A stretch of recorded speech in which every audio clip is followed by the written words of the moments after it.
français, c'est qu'on va maintenant exiger donc la connaissance du français oral et parfois écrit pour les personnes qui font une demande d'immigration dans nos programmes de travailleurs qualifiés et dans nos programmes de gens d'affaires également. Alors, ce qu'on veut, c'est s'assurer que ces personnes soient en mesure de travailler, de vivre en français pour favoriser leur pleine intégration.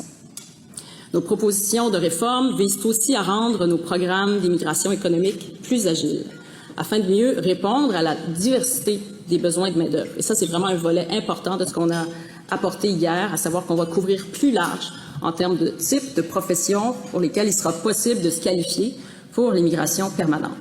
Donc, on change carrément d'approche pour la sélection des travailleurs qualifiés.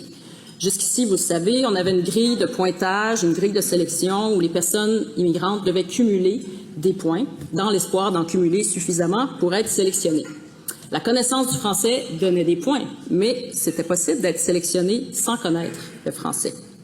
On élimine cette grille de pointage avec nos réformes et on la remplace par des critères qui devront absolument être rencontrés pour pouvoir être sélectionnés. Donc, il y aura des critères pour le français, il y aura des critères aussi pour l'expérience de travail et pour le type de diplôme, et ainsi de suite.